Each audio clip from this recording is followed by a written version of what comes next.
Okay, thank you everyone. So what I would like to do today is share with you a little bit about my story here in China. So when I was in university, I first began learning Chinese, and I instantly fell in love with the language and the culture. And I knew that no matter what happened, I would be coming to China. After learning Chinese for maybe 2 semesters, I had an opportunity to come here with my university professor and some of my classmates. And when I was here, we were here for 5 weeks and we were traveling all over China.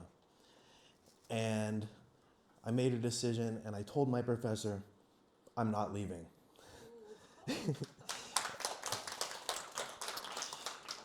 My professor made a different decision for me and he called my dad and said, no, he needs to go back home.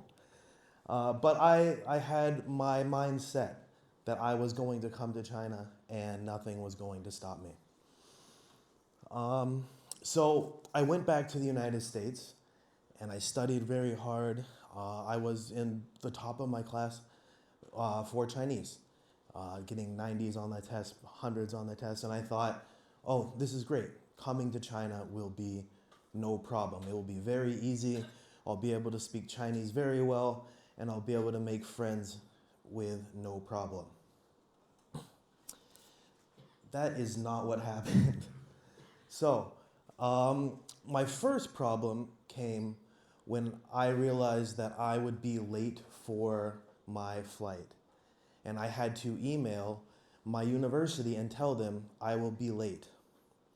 I then realized I did not know how to say I would be late in Chinese. So before I even came, I was having problems. After I arrived, I didn't realize I needed to pick up my bags at the airport and get them through customs. And my problems kept going. Luckily, I had people from the university who picked me up at the airport and were able to take me back. And it took me a few days to actually realize, oh, okay, I'm here in China. And my dream of what I had wanted to do is finally coming true. And I thought, this is great. I get really high scores on the test. I'm a good student. Everything will be fine. So I decided to try to talk to one of my teachers and explain to them the things that I like to do. My teacher just looked at me and he said, I have no idea what you're saying. Get better. That really, really shocked my confidence, but I thought, okay, I can get better. And then classes finally started, and I was really excited to meet my other classmates. All of us were foreign students learning Chinese at the time, and I was very excited to meet them. What I was not very excited about was to learn that all of them were much better at Chinese than I was. That was also a big shock for me. But I thought, this is okay, I can do it. So every day after class, I would go back to my room and I would open my books and I would study. And I would try really, really hard to learn as much as I could. But I still wasn't able to catch up with my classmates. And one day I was walking around my university and I saw a small boy who lived in my building. He was about 3 at the time. And I sat there and I watched him and I tried to have a conversation with his parents. Didn't really work, but I tried. And I would see him playing with his friends and I was looking at this 3-year-old boy and I thought, this is crazy. I've been studying Chinese so hard every day and I'm not even as good as a 3-year-old. What is happening in my life? And I was very upset. So I called my grandmother and I talked to her and I said, what do I do? Maybe coming here was a mistake. Maybe I should go back home. And she told me, this is what you wanted to do. It can't be a mistake. It's just something that you can learn from. And I said, well, what about my neighbor? He's only 3 and he's much better than I am. And then she said, well, why don't you act like you're 3 too? She said, now I'm 83. My grandmother was 83 that time. She'll be 98 next week.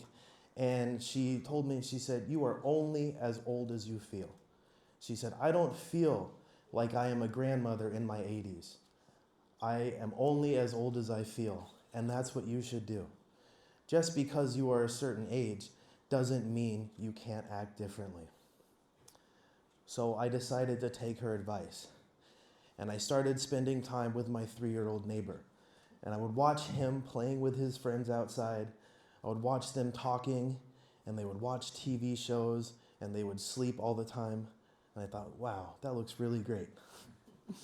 So what I decided to do is learn something from him. I started watching cartoons every day. There was a very popular one, I'm sure all of us know, called Qi Yang Yang. And I began watching that every single day. And after about a week, I was really excited, and I went to class, and I told my teachers, and I told my classmates, and I said, I found this great cartoon, and I watch it every day. And they said, what are you, a baby? And I said, no, but just watch. And I kept watching that show every day. And after that, I moved on to watching other cartoons, ones that I watched when I was a child in the United States. And I kept doing that, and by the end of the year, I was number 1 in my class. After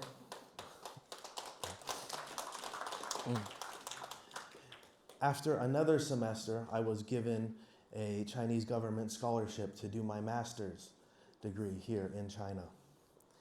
And it was all because I decided to think outside of the nutshell and decide that I wanted to live my life like a child.